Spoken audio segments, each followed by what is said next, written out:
You there. Now, we have a regular slot on the programme to talk to a backbencher and we pick our PMQ of the week, the one that caught our eye during the session earlier. Let's have a look at today's one. Sadly, bullying can have a long-lasting effect on mental health and well-being.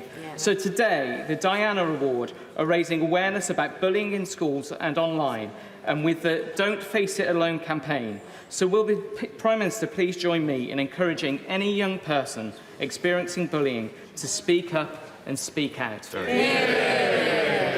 Can I thank him very much and congratulate him on his own campaign on this issue. I think everybody understands that bullying is an absolutely appalling experience and something that we should not tolerate in our society. And I'm delighted to see so many colleagues, so many honourable members wearing their blue ribbons today, Mr. Speaker. We should all speak out against bullying, but we should also make sure that we give everybody the courage to speak out against bullying as well. Now, of course, usually the question doesn't get the chance to respond to the PM's answer, but we're trying to put that right. So today we can talk to the Conservative MP for Watford, Dean Russell, who put that question to the Prime Minister. Thank you for being with us. I can see you're sporting your blue ribbon. An enormous amount of MPs were doing the same at PMQs today. What did you make of what the Prime Minister said to you? Well, it's great to have Number 10 and the Prime Minister's backing of this fantastic campaign. You know, the campaign itself is in over about 2,500 schools. I believe 1.5 million young people are taking part in UK youth charity, the Diana Awards activities, and in particular around the Don't Face It Alone campaign. So the opportunity to have the backing of Number 10, they did an event, I believe, on Monday, which featured people like Rio Ferdinand talking about their experiences and their work with young people, but also the opportunity to raise awareness. And I very much appreciate you having me on tonight to tell people that, you know, don'tfaceitalone.com. If you go there, you can get lots of free resources for schools, teachers, parents, lesson plans, videos. And really, it's about raising awareness. And I was so fortunate that Mr. Speaker chose me as the very last question to come in right at the end and share awareness of this fantastic campaign.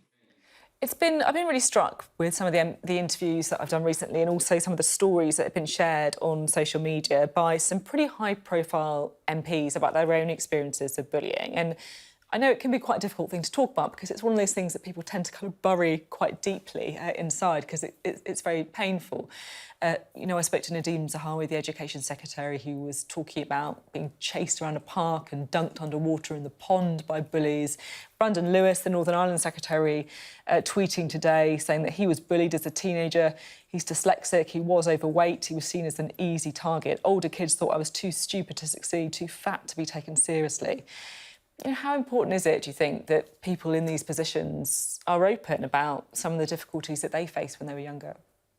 I think it's incredibly important, and it's great to see colleagues be so open about it. I mean, I've been campaigning on mental health and mental wellbeing for quite a while now, and I was fortunate in the session to promote the initiative in Watford that I do to train 1,000 mental health first aiders with some fantastic organisations, including the Watford and West Herts Chamber of Commerce, who help deliver that with volunteers. And the key theme on it all is sharing one's experiences, learning from others, talking about it, and not being afraid to share that, because I think the challenge we've seen in society is there is a stigma, and there has always been a stigma, sadly, around mental health and in particular around bullying.